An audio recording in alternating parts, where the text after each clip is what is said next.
What's up, guys? MainManSWE here, hoping you're all doing awesome as always. In the background here, I actually have one of my streams from quite a while ago. You can see me there in my lovely Hey Hachi t-shirt that I got at Stockholm Comic Con. I actually worked a little bit for Bandai Namco in November of 2016. It was pretty cool. I was their outward face or conferencier. I don't know how you call it in English. I presented some of their games at the Stockholm Comic Con. It was a lot of fun. But in this video, as we're watching this old stream from 2016, I want to talk a little bit about Tekken Tag 2, which I will be revisiting soon. You guys have seen my videos, you know, on every game from Tekken 4, no, Tag 1 actually, and later. I've talked about all of the games. I'm gonna keep talking about those games, but you're gonna start seeing videos on Tag 2, the characters, and I just actually wanted to do an introduction to this Tag 2 Revisited series, talk a little bit about this highly controversial game that has the fan base quite divided. But what we can say for sure is that it's one of the most unsuccessful Tekken titles in history. It did very, very poorly, and Tekken 7 is doing a million times better. So we can actually go back to, I'm gonna start talking about the launch, which was in September of 2012, is when the game was released. And what we liked straight away was that, oh, it's a tag game. Everyone had very fond memories of Tag 1. The game was in 720p. It was finally full HD. This was the first Tekken game to be high definition, believe it or not. I mean, the first next-gen game to be HD. Tekken DR on PS3 was actually a full HD. It looked beautiful. But Tekken 6 was released at 570p, and it just never looked any good. The arcade version was beautiful in 720, but the console version of Tekken 6 was 570, and it was a blurry mess. It was upscaled to 720p. Just terrible. So this game, when it was released, finally a 720 game, although in my opinion the game never looked that good due to the lighting, and I don't like the shaders. The clothes looked like these are the materials on the models, you know, to simulate like metal, you know, and skin and costumes. You know, the light falls different on all of these different materials, and these are shaders. And Tag 2, everything pretty much looked the same in lighting, in my opinion. I never really liked the graphics of the game, but it was absolutely a step up from Tekken 6, and that's all we needed, to be honest. HD. But and online was great. This actually has the best netcode ever in a Tekken game, unless you're playing Tekken 7 on PC. PS4 Tekken 7 is very lacking, unfortunately. I don't know what happened to make it worse than Tag 2, but if you're playing on console, know that Tag 2 netcode is actually better than PS4 Tekken 7 netcode. That's quite interesting. Don't know why that is. But so what were the problems with Tag 2? What were the problems that made this game be at, you know, at EVO? Now at Tekken 7, we're gonna see like 1,500 plus people playing it at EVO 2019. It's bigger than Street Fighter. This game at EVO had like 200 entrants, and Street Fighter had in the thousands. Tekken looked like this had no esports scene whatsoever. And why was this? Well, because it only sold 1.5 million copies across all platforms. Know that this game, it was not released on PC, but it was released on PS3, Xbox 360, and even the Wii U? Yes, the Wii U. So it was released on 3 consoles, but 1.5 million copies, which is nothing compared to historic titles. And Tekken 7 has sold 3 million copies and is looking at 4 million copies, which will pretty much happen from what I understand from the Tekken developers, Bandai Namco.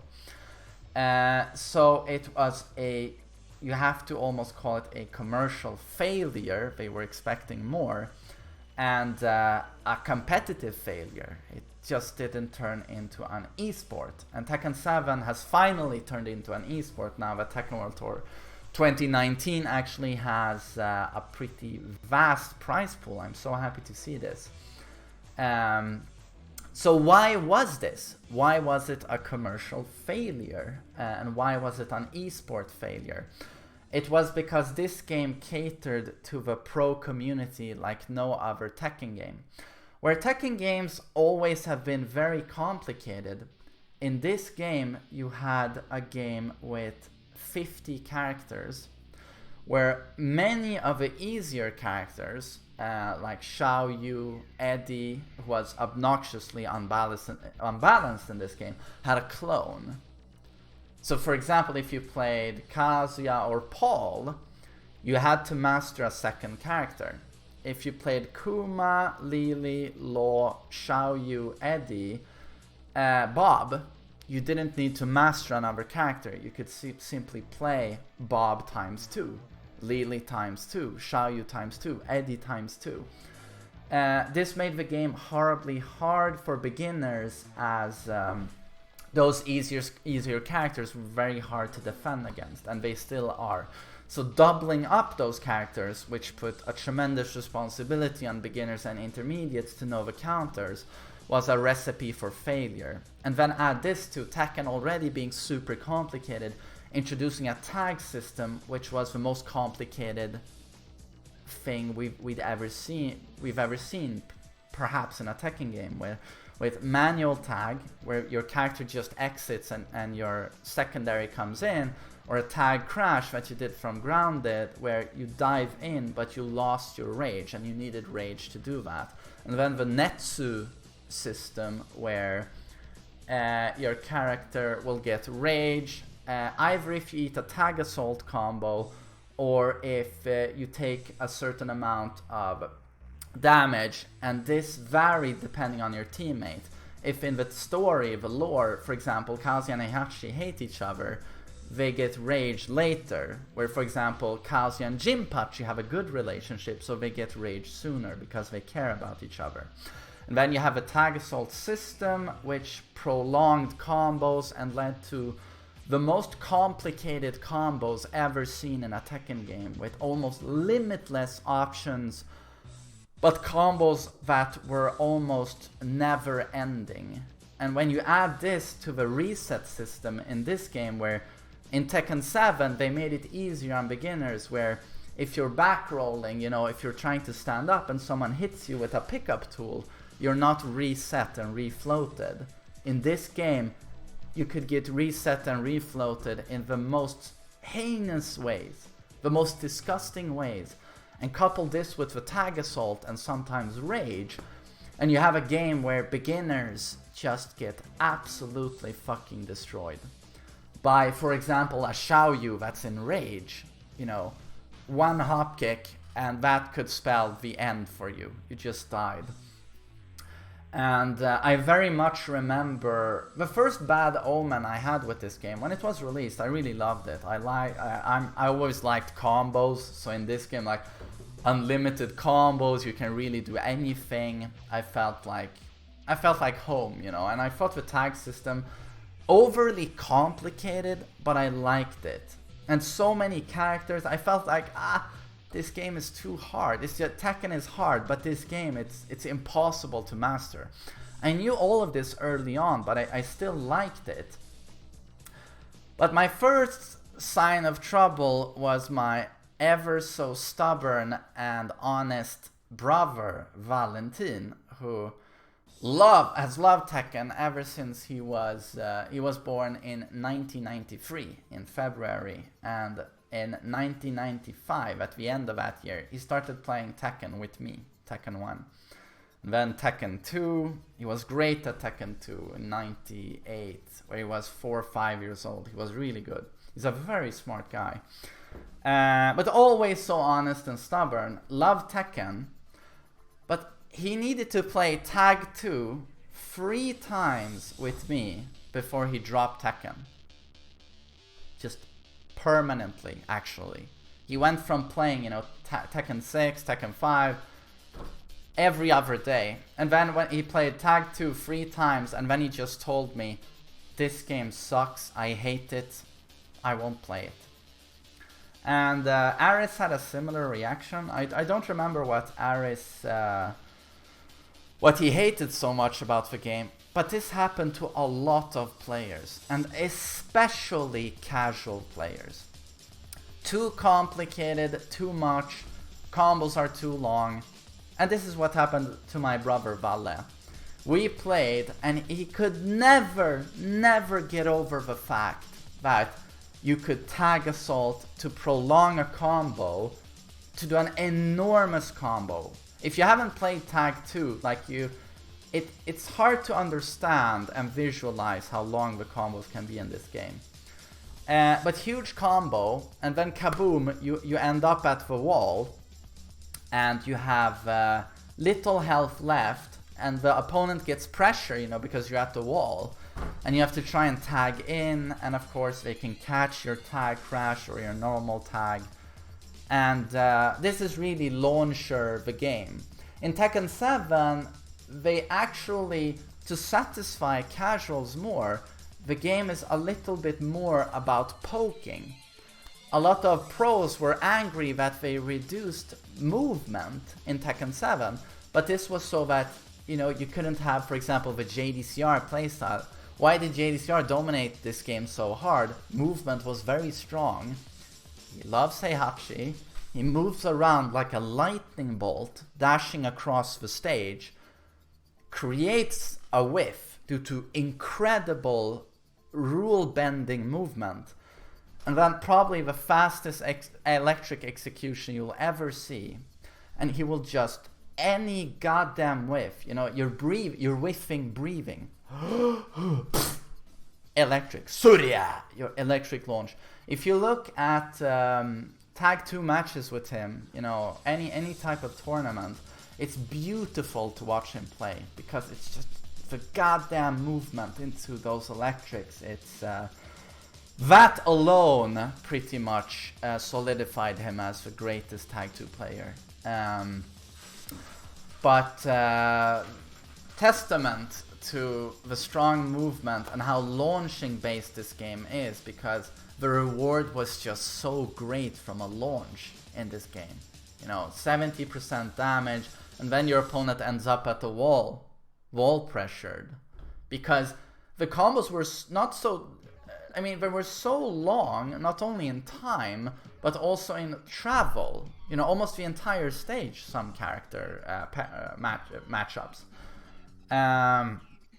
So Valle actually dropped Tekken. And honestly, even with Tekken 7, it's like he hasn't picked it up again. He was so deterred by this game, and a lot of people were. But I'm very grateful that Tekken 7, fixing a lot of what Tag 2 did wrong, has brought back many people. And Tekken 7 is super popular and well done to the Bandai Namco team. But this was a dark age, you know, for Tekken, Tag 2. I know a lot of people like this game because it's so complicated. They love that sort of thing. But I've talked about this before, like bloating and overstuffing, you know, and making it overly complicated, that's not substance or depth. You know, it's like playing chess, which is a fantastic game. You know, it doesn't have too many rules. You can learn the rules rather quickly, and then it's up to you to be creative. What can I do with these rules? Would chess be a better game? Chess is 8 times 8 squares. Would chess be a better game if we had 1,000 squares? No, it wouldn't. You're just overcomplicating it. It wouldn't have more depth suddenly, if you ask me. It wouldn't be a better game. And that was Tag 2. It was 1,000 squares across. No one can claim to have mastered this game. because you always found new setups and tag assault bullshit and resets and you name it. So a game that was already very difficult became obnoxiously difficult in this game, and casuals just felt it was unfair and dumb. And for sure it was. I can only agree. This was a game where I started streaming, and it's gonna have a special place in my heart due to that. But my god, you should know that these days I play Tekken pretty much every day. I stream it five times per week, and I work on YouTube videos 5 times per week. But I've always loved Tekken. You know, I've always been highly motivated with this game. But Tag 2, I would actually stop playing for weeks at a time. I actually took a 3-month break on this game once. And it was not unusual for me to play the game for 2 or 3 weeks and then take a 3-week break. Actually. Because I felt the game was just so dumb many times. You know, where you would go online, play ranked, and the tiniest slip up, you know, getting hop kicked when the opponent has rage, you died. And always remembering the incredibly unbalanced back 1-4 from Eddie Gordo and Christy Montero, which is probably the dumbest move in Tekken history. I'm gonna absolutely mention that in an Eddie Gordo video I make. But yeah, I hope this serves as a little reminder of what Tag 2 was and why it was so flawed. But of course, there were things it did well. The balancing was kind of good, although it had problems. Absolutely problems. Like, why do certain characters get clones? And why the highly obnoxious characters, the lab characters? Why does rage do so much damage? Why is the game so complicated? Very obvious flaws. But yes, it was 720p. It gave us Fight Lab, which is the most ambitious and the first ever attempt at a tutorial in a Tekken game. To be frank, it should have been 10 times what it was, but it was something.